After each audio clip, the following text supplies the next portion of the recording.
সুন্দর কপালে সুন্দর তিলক, আর তো কিছু নেই মা। আছে সুন্দর আমরা কাকে বলি? আমরা যদি একটু সেজে গুজে থাকি তবে সুন্দর বলে, তাও সবাই বলে না, তুই একজন হয়তো বলে বাবা কি সুন্দর লাগছে। কিন্তু যে রূপ দেখলে যার আছে না দামি গহনা, দামি বসন, তাই না, শুধু একটা ছিন্ন বসন, একটা নামাবলী পরিধানে, ললাটে আছে শুধু একটা তিলক, যাকে দেখলে ত্রিভুবন ভুলে যায়, তাহলে সুন্দর তো সেটাই, রূপ তো সেটাই। হ্যাঁ, তাই দেখুন আজ নাগরী বলছে সজনী সুন্দর কপালে সুন্দর তিলক। আর কি দেখলাম জানিস? দেখলাম সুন্দর একখান, সুন্দর একখানে নামাবলী গায়, নাগরী গহ সুন্দর গৌরঙ্গরা।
আমার আগেও তো একটা লীলা শ্রবণ করলেন, গৌরহরির বদন কমল দর্শন করে মা বিষ্ণুপ্রিয়া ভুলে গিয়েছিলেন। তা আমরা যাকে দেখলে পাগল হয়ে যাই, একবার চেয়ে দেখুন নয়ন পানে, নয়ন দুটো দেখলেই আপনি তার মধ্যে ডুবে যাবেন, তার এমনই রূপ বাবা। শ্রীমতী রাধারানী একদিন বলছে সখী রে, আমার বধূর সর্বাঙ্গে কোনো জীব যদি একবার নয়ন দেয়, যেখানে নয়ন দেবে অর্থাৎ চরণে যদি নয়ন দেয়, ওই চরণেই তার দৃষ্টি আটকে যাবে, সেখান থেকে আর কোথাও যাবে না, উপরে উঠবে না। কেউ যদি চোখে চোখ রাখে, ওই চোখের মধ্যেই তাকিয়ে থাকবে, সেখানেই আটকে যাবে, আর নিচেও যাবে না, উপরেও যাবে না, মানে যেখানে তাকাবে সেখানেই আটকে যাবে। মানে এত সুন্দর রূপ, যেখানে দৃষ্টি দেবে সেখানেই বারবার দেখতে ইচ্ছা করবে, অন্য কোথাও আর চোখ যাবে না। তাহলে রূপ তো বাবা সেটাই। হ্যাঁ, বলছি যদি গৌরহরিকে কেউ দেখে সে পাগল হয়, আর গৌরহরি যদি কারোর দিকে তাকায়, সে কি আর ঘরে ফিরতে পারবে? তার অবস্থা কি হবে? অগদেহ ছাইরা। এখানেই তো তার প্রমাণ। যাকে চোখে দেখেননি তার কথা শোনার জন্য এখানে বসে আছেন সারা দিন ধরে। ভাবুন একবার, আমার জন্য তো আপনারা বসে নেই, বসে আছেন কোন কথা? কৃষ্ণ কথা, লীলা কথা শ্রবণের জন্য। তাহলে আপনাদের বসিয়ে রেখেছে কে? গোবিন্দ। শুধু শুনে যদি এমন পাগল হন, আর যদি সে আপনাদের দিকে সাক্ষাৎ দাঁড়ায়, কি হবে মা? আহা দেহ ছাইরা,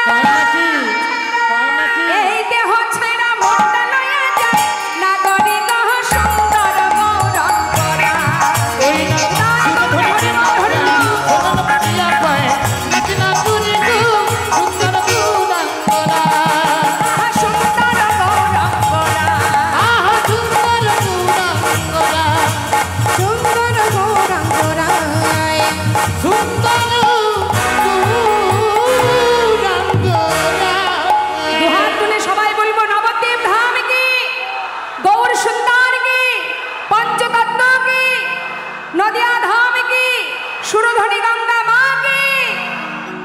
জয় রাধেশ্যাম জনিতাই জয় গৌর। আমাদের সৌভাগ্য, আমরা যে কলিতে ভগবান এসেছেন গৌরহরি, যিনি ছিলেন বাঙালি, আমরাও বাঙালি। যিনি বাঙালি মায়ের গর্ভে এসেছেন, আমরাও সেই বাঙালি। তাই বিদেশিরা দেখবেন এসে এখানে বাংলা ভাষা শিখতে চায়। কেন না, যিনি ভগবান আমাদের কলির পরম দয়াল করুণাময়, তিনি বাংলায় কথা বলে। আমরা যদি বাংলায় কথা শিখতে পারি, আমরাও বাংলায় বলবো। তাই এটা আমাদের অহংকার মা, যে ভগবান একবার নয় যুগে যুগে এসেছেন আমাদের ভারতবর্ষে। কিন্তু এবার আমার মহাপ্রভু তিনি ইংলিশেও কথা বলেন না, উড়িয়া ভাষায়ও বলেন না, হিন্দিতেও বলেন না, তিনি বাংলায় কথা বলতেন, আমরাও বাংলায় বলিনি। তাই গৌর হরিবোল হরিবোল গৌর হরিবোল। তাই আমাদের ভগবান, কলির ভগবান আমার গৌর হরি, যিনি কিনা হাজারো আঘাত সহ্য করে কলিজীবের জন্য উদ্ধার করবার জন্য হরিনাম দিয়েছেন জীবের হাতে ধরে পায়ে ধরে। আপনার আসতে কথা নয়, বিবাহের পর মা বিষ্ণুপ্রিয়াকে নিয়ে মহাপ্রভু তিনি বিবাহ করেছিলেন মায়ের ইচ্ছা পূরণ করবার জন্য। কারণ মহাপ্রভুর বিবাহ একবার হয়েছিল লক্ষ্মীপ্রিয়ার সঙ্গে। তিনি যখন নবদ্বীপ ছেড়ে গিয়েছিলেন তার পিতৃভূমি দর্শনে বাংলাদেশে শ্রীহট্টে, যেটাকে এখন নাম হয়েছে সিলেট, ওই সিলেটে যখন যান পিতৃভূমি দর্শনে, তখন মা লক্ষ্মীপ্রিয়া প্রভুর শোকে শোকাহত হয়ে তিনি তার প্রাণ পাখিটা ইহলোক ছেড়ে পরলোক গমন করেন। তাই মা সচিমার বড় দুঃখ ছিল যে নিমাইকে যদি আবার বিবাহ দিতে পারি তাহলে আমি অন্তত মরে শান্তি পাব। তাই মায়ের ইচ্ছা পূরণের জন্য মহাপ্রভু বিবাহ করতে চাননি, তথাপিও মায়ের ইচ্ছা পূরণের জন্য বিবাহ করেছিলেন। তাই যেদিন মা বিষ্ণুপ্রিয়াকে নিয়ে সচিমায়ের অঙ্গনে প্রবেশ করবে, চৌকাট পার হতে যাবে, এমন সময় ভগবান একটু অমঙ্গলের চিহ্ন দেখা দিয়েছিলেন। কেন? যাতে আমার নর্তন কীর্তনে বাধা না হয়। তাই মহাপ্রভু আমার বিবাহের পরের দিন যখন সনাতন মিশ্রের ঘর থেকে দুজনে বাহির হয়ে সনাতন মিশ্র বড় গর্ব যে ভগবান কলির ভগবান নিমাই মিশ্র যে কিনা আমার ঘরের জামাই। তাই নিজের বলতে যা কিছু সবই নিমায়ের চরণে সঁপে দিয়েছিলেন, বলেছিলেন বাবা আজ আমার বলতে যা সব তোমার চরণে সঁপে দিলাম, শুধু তোমার কাছে একটা নিবেদন, আমার ঘরে যেন তুমি থাকতে যেন কখনো কারোর সেবার অভাব না থাকে। তাই দেখবেন মা, যারা গেছেন নবদ্বীপে সনাতন মিশ্রে মালঞ্চপাড়ায় যাবেন, দেখবেন সেখানে ওই সনাতন মিশ্রের ঘরে যত ভক্তই আসুক কোনোদিন কারোর সেবার ত্রুটি বা সেবার অভাব হয় না। এটা মহাপ্রভুর কৃপা। তো যখন চলে এলো ওই যে অমঙ্গল হলো, বিষ্ণুপ্রিয়ার মায়ের বৃদ্ধাঙ্গুলি দিয়ে রুধির রক্তক্ষরণ হয়েছিল, এটা মহাপ্রভু করিয়েছিলেন। মা বিষ্ণুপ্রিয়া হোঁচট খেয়ে পড়েছিলেন। আর হোঁচটটা কি করে খেলো? মহাপ্রভু তিনি যখন উঠতে যাবেন তখন তিনি কি করলেন, নিজের মা বিষ্ণুপ্রিয়া বা পা বাড়িয়ে উঠতে যাবে, এমন সময় মহাপ্রভু তার দক্ষিণ পদ আগে বাড়িয়ে দিলেন। আর মা বিষ্ণুপ্রিয়া যখন উঠতে যাবে প্রভুর পায়ে বাধা লেগে তিনি হোঁচট খেয়ে পড়েন, আর সঙ্গে সঙ্গে তার বৃদ্ধাঙ্গুলি দিয়ে রক্তক্ষরণ হয়। মা বিষ্ণুপ্রিয়া চিৎকার করে কাঁদছে, মা তবে কি আমার অমঙ্গল হলো? এটা প্রভু করেছিলেন। কেন?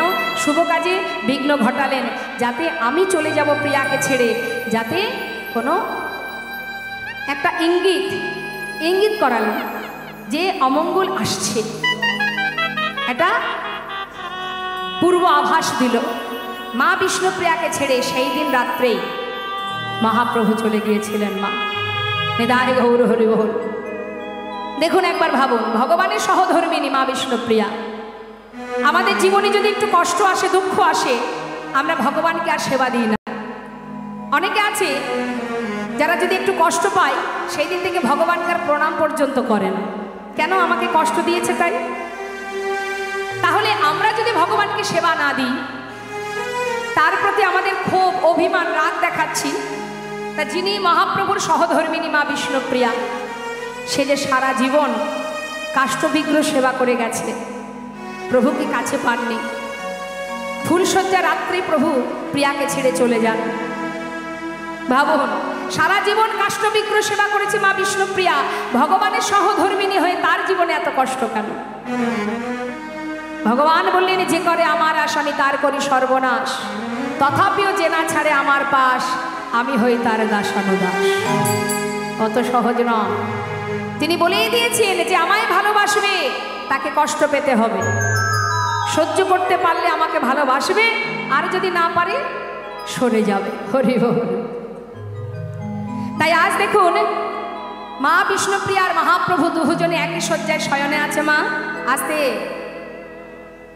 কীর্তন হয়ে যাবে, আজও হবে কালও হবে, কীর্তন শেষ হয়ে যাবে, কিন্তু গল্প শেষ হবে না। শুধু আমরা আমাদের নিয়ে ব্যস্ত, সর্বক্ষণ আমরা আমাদের চিন্তা করি, কিন্তু আমাদের যিনি পরিচালনা করছেন তার কথা শুনবার জন্য আমরা ব্যস্ততা দেখাই না। একটু শান্ত হয়ে বসুন না। বসেছেন তো সামনে, সামনে কারা বসে? যারা নিগাড় ভক্ত। হ্যাঁ, কথা বললে হবে? কথা বলা যাবে না, খুব মুশকিল, কথা বলতে দেব না। মাঝখানে যখন ঢুকে গেছেন, ভালো লাগলেও শুনতে হবে, না লাগলেও শুনতে হবে, কথা বলা যাবে না। তা বাবা দুজনে শয়নে আছে, একটু মন দিতে হবে মা। কিভাবে চলে গেলেন দেখুন প্রভু। দুজনে শয়নে আছে, হঠাৎ মা বিষ্ণুপ্রিয়ার মধ্যরাত ঘুম ভেঙে গেল। যেই না ঘুম ভেঙে গেছে, মা বিষ্ণুপ্রিয়া প্রভুর শয্যা করি হাত দিল। হাত দেওয়া মাত্রই বিষ্ণুপ্রিয়া মা চমকে উঠলেন। কেন? মধ্যরাত্রে মা বিষ্ণুপ্রিয়া চমকে উঠলেন। মহাজন বললেন, দেখো দেখো,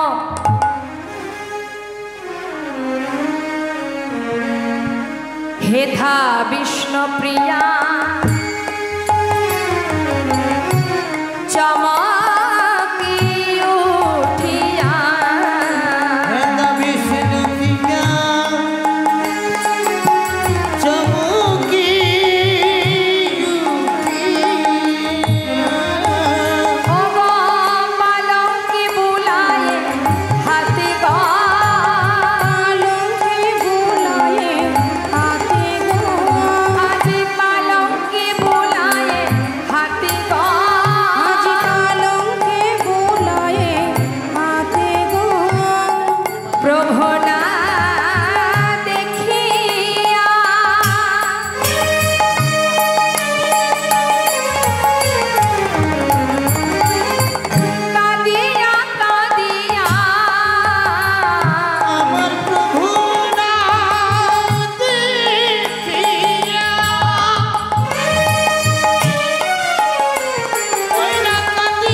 বিষ্ণুপ্রিয়া শয্যাপরি প্রভুকে না দেখে কাঁদছে আর মনে মনে ভাবছে, প্রভু কি বাইরে কোথাও গেল? দেখি তো। ঘর থেকে বেরিয়ে তখন মধ্যরাত, মা কেউ ঘুম থেকে ওঠেনি। একা একা ঘর থেকে বেরিয়ে বাড়ির চারিধারে খুঁজছে আর ডাকছে, প্রভু প্রভু প্রভু তুমি কোথায় গেলে? প্রভু তোমায় দেখতে পাচ্ছি না কেন? এত রাত্রে তুমি না বলে, প্রভু তুমি কোথায়? কোথায় গেলে তুমি প্রভু? সাড়া পাচ্ছে না মা। মা বিষ্ণুপ্রিয়া চিন্তা করছে, তাই তো আমি তো প্রভুকে খুঁজে পাচ্ছি না, তাহলে আমি করবোটা কি? আমি তো নদীবাসী কাউকে চিনি না, একমাত্র মা সচি মাকে চিনি, যিনি শাশুড়ি হয় সম্পর্কে। কি করব আমি? কাউকে তো আমি চিনি না, তাহলে মায়ের কাছে যাই। মা বিষ্ণুপ্রিয়া তাড়াতাড়ি করে সচিমা যে ঘরে শয়নে আছে সেই ঘরে গেছে। সেই ঘরে গিয়ে ডাকছে, মা মা মা, একটু দরজা খোলো না মা। মা সচিমা বয়স হয়েছে মা গো, বৌমার কণ্ঠ শুনে তাড়াতাড়ি করে বাইরে এসেছে। দরজা খুলে দেখছে চারিদিকে অন্ধকার। বৌমা, এত সকাল সকাল কেন উঠেছো মা? আরে বাবা, দেখছো না কত অন্ধকার, এখনো তো অনেক রাত আছে। সংসারের কর্ম করার জন্য এত তাড়াতাড়ি উঠতে হবে? একটু যাও ঘুমিয়ে নাও, আর একটু বেলা হোক তখন উঠো। বলতে বলতে হঠাৎ মা দেখছি কি তার পুত্রবধূর চোখে জল। সচিমা বলছে, বৌমা আমি তো চোখে ভালো দেখতে পাই না মা, তুমি যে আমার সামনে দাঁড়িয়ে কাঁদছো আমি বুঝতে পারিনি। কি হয়েছে মা?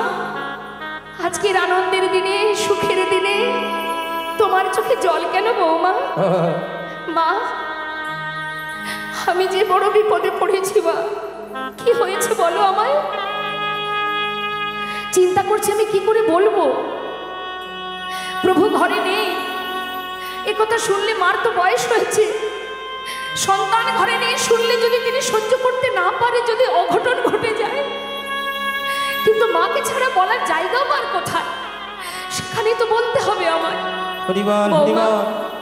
কি হয়েছে বলো মা। মা, বলবো বলে এসেছি মা, কিন্তু বলতে পারছি না। সে কি, না বললে বুঝবো কি করে কি হয়েছে? আমাকে বলো মা। আমি প্রভুর সঙ্গে একই শয্যায় ঘুমিয়েছিলাম, হঠাৎ আমার ঘুম ভেঙে গেল। আমি প্রভুর শয্যা পরে হাত দিলাম, দেয়া মাত্র কি দেখলাম জানো মা? তোমার সন্তান আমার প্রভু, সে আর ঘরে নেই মা। সে ঘর ছেড়ে চলে গেছে, জনমের মতো আমায় ছেড়ে চলে গেছে মা গো, চিরতরে চলে গেছে। বৌমা, এ তুমি কি বলছো? আমার নিবাই আমায় ছেড়ে চলে যেতে পারে না। আমার মনে হয় তোমার কোথাও ভুল হচ্ছে। আমার মনে হয় তুমি স্বপ্ন দেখেছো, তাই না মা? না, আমি স্বপ্ন দেখিনি মা। যদি স্বপ্ন হতো আমার থেকে খুশি কেউ হতো না মা। এই যে স্বপ্ন নয়, এই যে সত্যি। বৌমা, আমাকে একটু নিয়ে যাবে? আমি নিজে চোখে দেখতে চাই। ঠিক আছে। হাত ধরে নিয়ে গেছে। যেখানে প্রভু শয়নে ছিলেন, শয়ন মন্দিরে গিয়ে দেখছে কি মা, পড়ে আছে সন্তানের চরণের নূপুর, পড়ে আছে গলার বড় ফুলের মালা, পড়ে আছে নিজের চরণের পাদুকা। সব ফেলে দিয়ে বিদায় নিয়েছে নিমাই। মা চিন্তা করছে, এখন যদি আমি চিৎকার করে কাঁদি, সনাতন মিশ্রের কন্যা মা বিষ্ণুপ্রিয়া, যে আমার ঘরের পুত্রবধূ কুলবধূ, আমি যদি সন্তানের জন্য কাঁদি তাহলে এই অভাগিনীকে আমি কি করে সান্ত্বনা দেব? আমি ছাড়া যে আরো কাউকে চেনে না, কোথায় যাবে ও? বুকের মধ্যে চেপে ধরে বলছে, বৌমা আমার মনে হয় কি জানো, আমার নিমাইতে একটু হরিনামের পাগল, মনে হয় হরিনাম করবার ইচ্ছা হয়েছে, তোমাকে কিছু না বলে ওই নদীয়ার পথে পথে হরিনাম করে বেড়াচ্ছে। তুমি কেঁদো না মা, শোনো আমি তোমায় কথা দিচ্ছি, আমি নিমাইকে তোমার কাছে ধরে আনবো, তুমি দুঃখ পেও না। এক কাজ করো, তুমি ঘরে থাকো, আমাকে একটা লণ্ঠন দাও। চারিদিকে অন্ধকার, চোখে ভালো দেখতেও পাই না, দেখি কোথায় গেল আমার নিমাই, দাও একটা লণ্ঠন দাও দেখি। লণ্ঠন হাতে করে নিয়ে বিষ্ণুপ্রিয়াকে সান্ত্বনা দিয়ে, তাকে কথা দিয়ে এবার পাগলিনীর ন্যায় সন্তানকে খুঁজবে বলে মা চলেছে নদিয়ার পথে পথে। পথে পথে নিমাই নিমাই বলে মা খুঁজছে সন্তানকে। মহাজন বলছে, ওগো দেখো, আজ নদিয়ার চাঁদ আমার গৌর হরি, যিনি সবাইকে ছেড়ে কলিহত জীবকে উদ্ধারের জন্য নামকে সম্বল করে চিরতরে ঘর ছেড়ে পথে নেমেছে। তুরিতে যা জ্বালায়ে বাতি, মায়া আমার খুঁজেছে না ইতিউতি। ওই না তুরিতে যা জ্বালায়া বাতি, মায়া আমার খুঁজেছেন আজি তিয়ুতি। কোন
তখন তো নদীবাসী সবাই ঘুমাচ্ছে, রাত্রি অন্ধকার, মা পথে ঘাটে কাউকে পাচ্ছে না, একা একা সন্তানের জন্য ঘুরছে।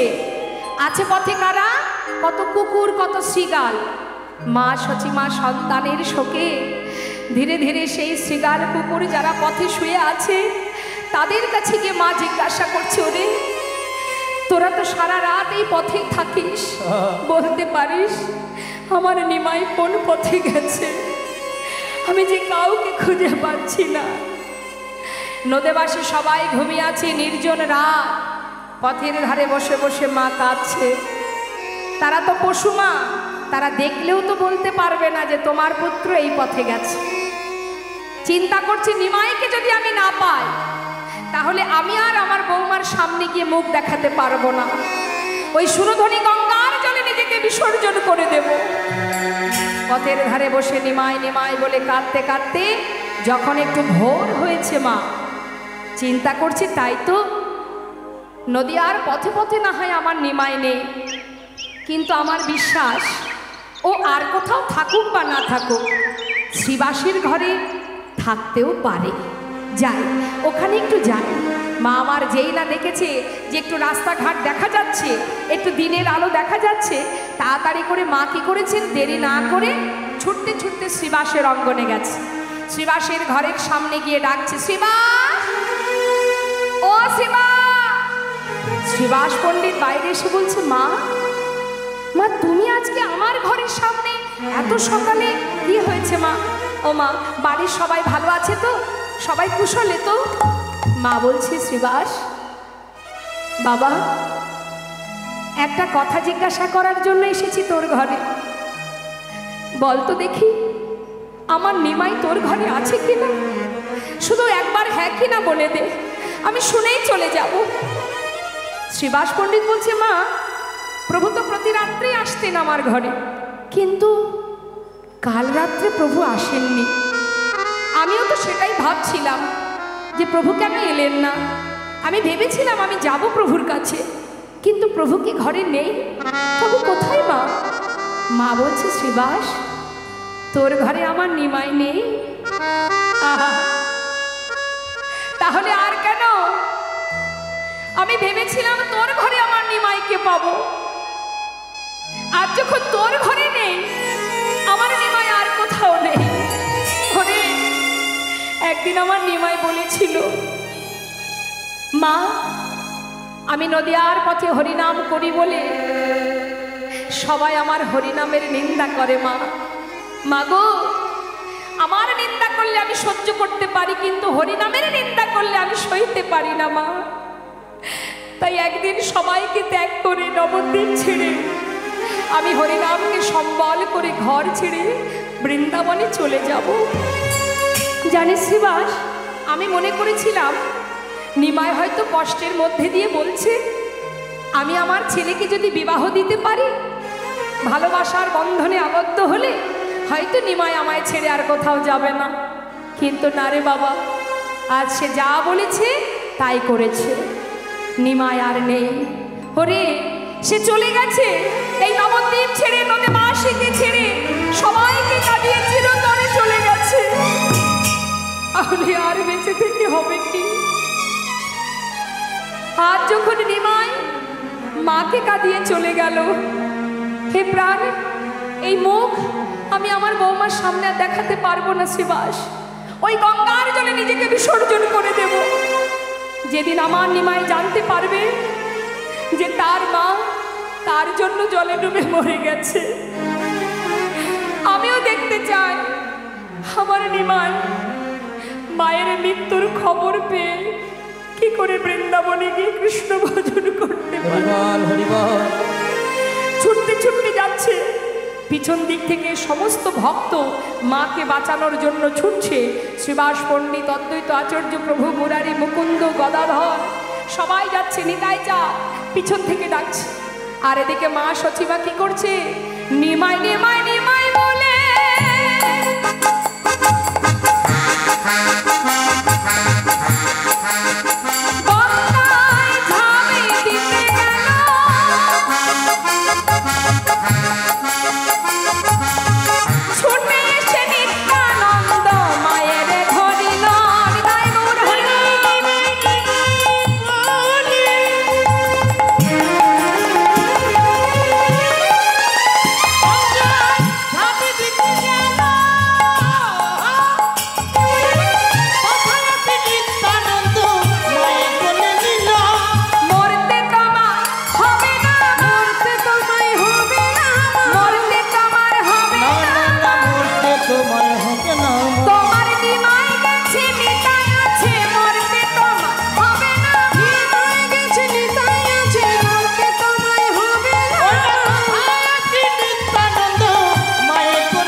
চিৎকার করে ডেকেছে। মা বলছে, নিতাই আমাকে আর মা বলে ডাকবি না, আর আমি মা ডাক শুনতে চাই না। মা ডাক শ্রবণ করার স্বাদ আমার মিটে গেছে। যে সন্তান মাকে কাঁদিয়ে চলে যায়, সেই সন্তানের মুখ আমি আর দেখতে চাই না। আর আমাকে ডাকিস না। মা, মা গো, শান্ত হও মা, একটু শান্ত হও। দেখো মা, আমি তোমায় কথা দিচ্ছি, দেখো আমার কথা একটু শোনো। শোনো মা, নিমাই কত দূরেই বা যাবে, যেখানেই যাক না কেন, আমি নিমাইকে তোমার কাছে ধরে নিয়ে আসবো। মা বলছে, ওরে সান্ত্বনা দিচ্ছি সময়। যে ছেলে একবার সন্ন্যাসী হয়ে চলে যায়, সে ছেলে আর কখনো ফিরে না বাবা। আমায় সান্ত্বনা দিস না মা গো, একটিবার আমার কথা শোনো মা। ভাই যদি সন্ন্যাসী হয়েও যায়, আমি তোমার কাছে ধরে আনবো। সন্ন্যাসী যদি নাও হয়ে থাকে, তাও আমি তোমার কাছে ধরে আনবো। তুমি যাও, বৌমাকে গিয়ে বলো আমি খুব শীঘ্রই নিমাইকে নিয়ে ফিরে আসছি। মা সচিবা চলে গেল। গোটা নদিয়াবাসী গৌর বিরহে সবাই হাহাকার করে কাজ। সকাল হতে না হতে সমস্ত নদীবাসী আপন আপন ঘর ছেড়ে সুরধনী গঙ্গার পাড়ে বালুর আশিতে গড়াগড়ি দিয়ে নিমায় নিমায় বলে সবাই কাঁদছে। মহাজন লীলার পাশে দাঁড়িয়ে বর্ণনা করছে। কি বলছে দেখুন, বর্ণনা দিচ্ছে আজ নবদ্বীপের কেমন অবস্থা জানো। কথাগুলো একটু শুনবেন মন দিয়ে, কত সুন্দর বর্ণনা করছেন মা। এই সে নদিয়া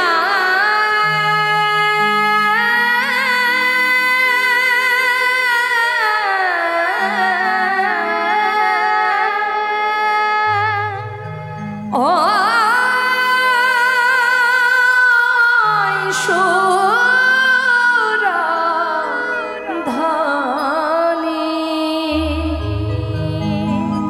এই নদিয়া ওই সুরধনী সবই আছে, সে বিনা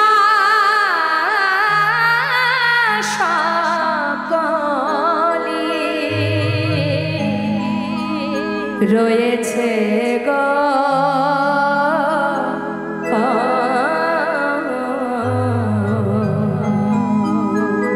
এই সে নদিয়া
নেচেছে গো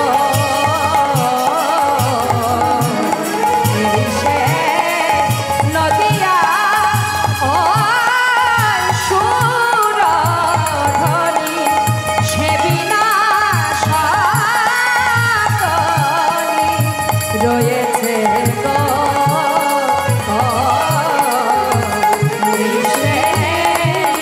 নদিয়া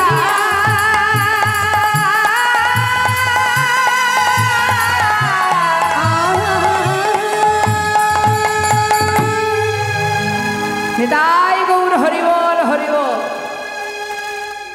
দীপ আছে শিখা নিভিয়া গো, সুর নেই, বিনা আছে পড়ে, বিনা আছে কিন্তু যিনি বিনা বাজাবেন সে তো নেই। হরিবল। তাই বললে সুর হারাইয়ে পড়ে আছে বিনা, দীপ আছে শিখা নিভিয়া গো।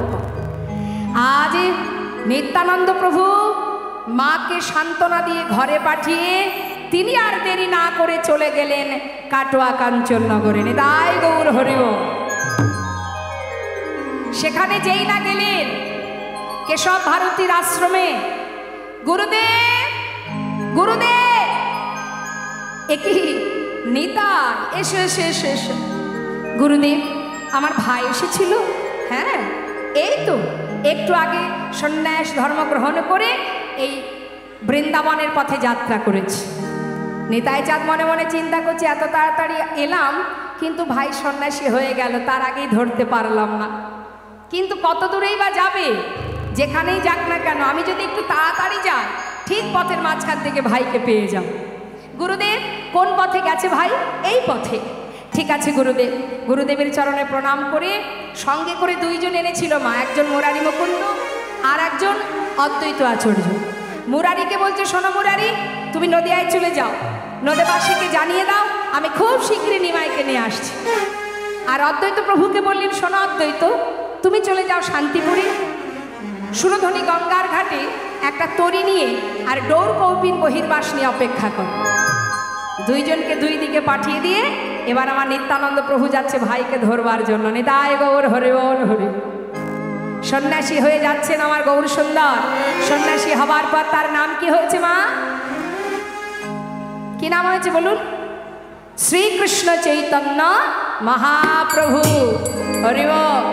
মনের আনন্দে এবার যাচ্ছে জানে। তাই একটু রিভাব রাখুন দাদা, রিভাব। হ্যাঁ রিপিটটা নয়, একটা কথা বারবার হবে, রিপিটটা করবেন না, হালকা রিভাব রাখুন।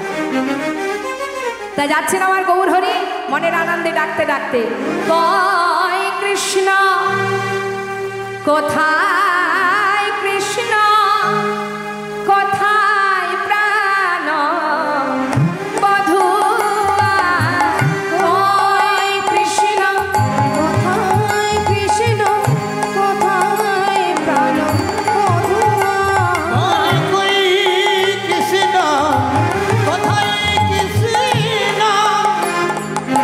কোথায় প্রাণ বধুয়া। আমি ডাকি গো তোমারে এ জনম ধরে, এ জনম ধরে ডাকি গো তোমারে এ জনম ধরে, তোমারে জন্ম ধরে তবু না পাই দেখা তোমারে, কই কৃষ্ণ কোথায়, কৃষ্ণ কোথায় প্রাণ বধুয়া। কই কৃষ্ণ কোথায়, কৃষ্ণ কোথায় প্রাণ বধুয়া। জনেতা গৌর হরি কৃষ্ণ কৃষ্ণ বলে ডাকছেন। ওমা নিজে কৃষ্ণ হয়ে নিজেই কৃষ্ণকে ডাকছে কেন? আপনি আচরি ধর্ম জীবকে শেখায়। কখনো কিন্তু দেখবেন অন্যান্য যুগে ভগবান বলেছেন আমাকে ডাকো আমি তোমাদের বাসনা পূর্ণ করব, কিন্তু কলিযুগে মহাপ্রভু কখনো বলেছেন কি যে তোমরা হা গৌর গৌর বলে ডাকো? এই তো হচ্ছে দয়াল। নিজের কথা কখনো বলেননি। তিনি কি বলেছেন? ঠিক আছে, লীলা চলাকালীন কেউ হরিবাসরে আসবেন না। জরে তা কি বলছে? এখন না। বলছে নিজে আচরণ করে শিক্ষা দিচ্ছে। বলছে শোনো, আমারই মতো করে দুটি বাহু তুলে তোমরা সবাই কৃষ্ণ কৃষ্ণ বলে ডাকো। কৃষ্ণ কৃষ্ণ বলে কাঁদো, বলেনি যে হা গৌর গৌর বলে ডাকো। এই তো মা, অন্যান্য যুগের থেকে আমাদের কলিযুগে ভগবানের এটাই পার্থক্য। অন্যান্য যুগে পাষণ্ডদের উদ্ধার করেছেন অস্ত্রপাত করে, কলিযুগে মহাপ্রভুর হাতে কোনো অস্ত্র আছে? হরে কৃষ্ণ আছে অস্ত্র, তাহলে পাষণ্ডকে উদ্ধার করবে কি করে? কলিযুগে তো পাষণ্ডর ভাগ বেশি, কলিযুগে অপরাধীর ভাগ বেশি, কথায় কথায় অপরাধ করে। কলি দেখবেন পদে পদে দোষ, যে যা করবে সব কলির দোষ, কলির ছেলে। আরে এটা কলিযুগ, তাই তো এই অবস্থা। মানে ছেলে মেয়ে দোষ করলে দুঃখ নেই, সব দোষ কলির। তা বাবা, যার যত দোষ থাকে না, তার আবার একটা গুণও থাকে, খুব ভালো গুণ। যার যত দোষ তার তত, ওই দেখুন গল্প দেখুন। সুযোগ পেয়েছে, চিন্তা করছে অন্যদিন তো বাড়ি থেকে বেরোতে দেবে না, আজকে সুযোগ গল্প করার। গল্প আমরাও কম জানি না, জেনে রাখবেন, আমরাও গল্প করতে জানি। গল্প আমরা কীর্তন বাদ দিয়ে আমরাও এখানে গল্প করব, আর সেই গল্প শোনার জন্য আপনারা হা করে তাকিয়ে থাকবেন, কিন্তু এটা গল্প করার জায়গা নয়। এই যে আপনারা এখানে বসে আছেন কমিটির ভক্তগণ, দিনের পর দিন মাসের পর মাস পরিশ্রম করে এত সুন্দর একটা হরিবাসর, এত সুন্দর হরিনামের যে বরিশন হচ্ছে, এই বরিশনে ভিজতে গেলে সৌভাগ্য দরকার হয়, সৌভাগ্যের প্রয়োজন হয়। এই হরিবাসরে যারা আছে তারাই ভিজবে, যারা বাইরে আছে তারা ভিজবে না। তাহলে মা, বরিশনে ভিজতে হবে। এই যে সুন্দর আসনটা পেতে দিয়েছে, এখানে কিছু খেতে দেবে না, এখানে শুধু শ্রবণ করা আর হরিনাম করা, এর জন্যই জায়গাটা। তাহলে যখনকার কাজ তখন করতে হয়। স্কুলে গিয়ে বেঞ্চে বসে থাকবেন, যদি দেখে শিক্ষক মশাই আপনি কথা বলছেন, ছাড়বে আপনাকে? কি করবে? দেবে তো লাঠির বাড়ি। তাহলে এটাও হরিবাসর, এখানে মানুষ মারবে না। জেনে রাখবেন, ভগবান সব ক্ষমা করে, দুটো অপরাধ ক্ষমা করে না, একটা হলো নাম অপরাধ, আর একটি হলো বৈষ্ণব অপরাধ। তাই আপনি যদি এখানে বসে ভুল কর্ম করে থাকেন, আপনার সাজা পাওয়ার জন্য আপনি প্রস্তুত থাকুন। যেমন নবদ্বীপে অপরাধ করেছিল চাপাল গোপাল, শ্রীবাসের ঘরের সামনে কুকর্ম করেছিল ভবানী মায়ের পূজার শয্যা নিয়ে, তার সাজা কি হয়েছিল? কুষ্ঠ ব্যাধি। তাই সাবধান, বৈষ্ণব চরণে অপরাধ করবেন না, আর এইভাবে কথা বলবেন না। কীর্তন অনেকের ভালো নাই লাগতে পারে, সবার কি ভালো লাগে?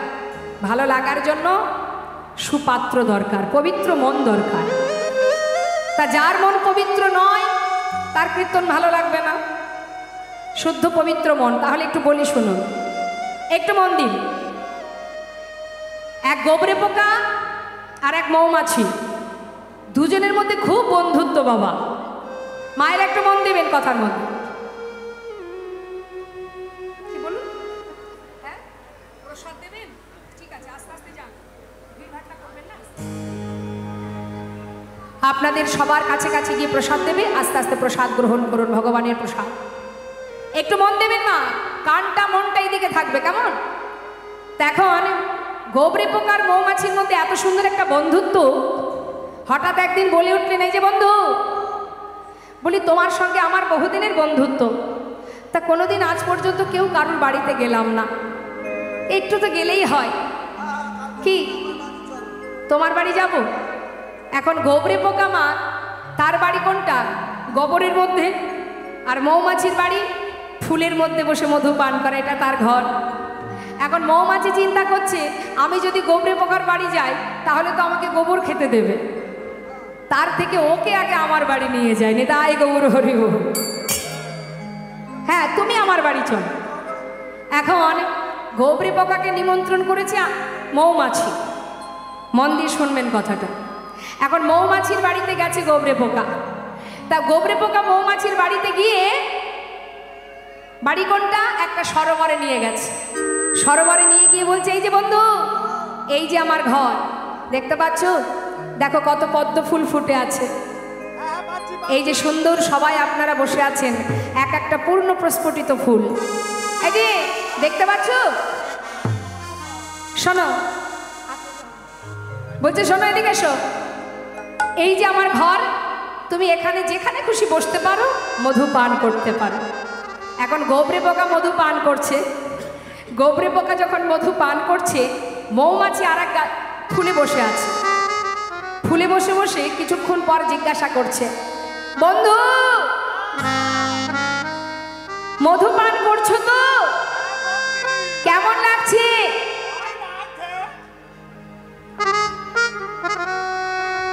ভালো লাগছে না? ভাবুন দেখি মা, মধু পান করছে, তা জিজ্ঞাসা করছে কেমন লাগছে? বলছে ওই লাগছে, খুব একটা ভালো নয়। হরি বল। তা গোবরে পোকা যার গোবর খাওয়া স্বভাব, তার কি আর মধু ভালো লাগবে? লাগবে? নিতাই গৌর হরি বল। তা যার হরিবাসরে বসে গল্প করা স্বভাব, তার কীর্তন ভালো লাগবে? এবার হলো কি দেখুন বাবা, কিছুক্ষণ পর আবার জিজ্ঞাসা করছে মৌমাছি, বন্ধু বলি এবার ভালো লাগছে?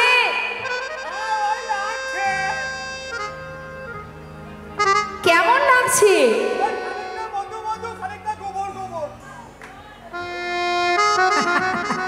তার মানে কেন বলছে বলুন তো এই কথাটা?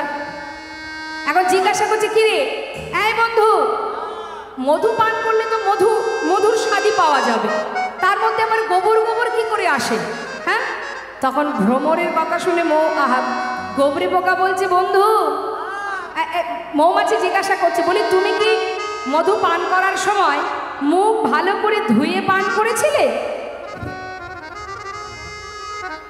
মুখ তো ধুইনি, সঙ্গে গালে একটু গোবর নিয়ে এসেছি, যদি মধু ভালো না লাগে। তার মানে কি ভ্রমরের মৌমাছি গোবরে পোকা মনে মনে চিন্তা করছে, যাচ্ছি তো মধু পান করতে, জীবনে কোনোদিন খায়নি, এখন যদি ভালো না লাগে তার থেকে বাড়ি থেকে একটুখানি গোবর মুখে করে নিয়ে যায়, নেদায় গোবর হয়ে। এখন সে গোবর মুখে করে এনেছে, এনে ওই মধুর পান করছে। এখন গোবরের মধ্যে যখন মধু যাচ্ছে, কেমন লাগছে? কিছুটা গোবর গোবর, কিছুটা মধু মধু। সে বলছে, বন্ধু ওই লাগছে, কিছুটা গোবর গোবর, কিছুটা মধু মধু। তাই যারা কীর্তন শুনছে, এখন তাদের মধ্যে কেউ যদি গল্পে ডুবে থাকে, পরের দিন সকালবেলা একটু জিজ্ঞাসা করবেন, কিরে কেমন শুনলি কীর্তন? ভালো, মোটামুটি, দেখবেন বলবেন। আর যারা নামের মধ্যে ডুবে আছে বাবা, হরি নামের মধ্যে যারা ডুবে আছে, তারা কৃষ্ণ, এই কৃষ্ণ এই শব্দটা উচ্চারণ করলেই তার মধ্যে ডুবে যায়। তাই গৌর হরি বল হরি। এখন মৌমাছি বলছে, শোনো ও বন্ধু, আরে এইভাবে কি আর মধুর স্বাদ পাওয়া যায়? মধুর স্বাদ পেতে গেলে আগে ভালো করে নিজের মুখটা ধুয়ে পরিষ্কার করো, পরিষ্কার করে শুদ্ধ হয়ে তবেই তুমি ফুলে বসে মধু পান করো। নিতাই গৌর হরি বল। বন্ধুর কথা মতো সাধু সঙ্গ পেয়েছে তোমার, সাধু সঙ্গ পেয়ে এবার ফুলের মধ্যে মুখ ধুয়ে ভালো করে সরোবরে মুখ ধুয়েছে, মুখ ধুয়ে এবার ফুলে বসে মধু পান করছে। বেশ কিছু সময় মধু পান হলো, হঠাৎ জিজ্ঞাসা করছে মৌমাছি, বন্ধু বন্ধু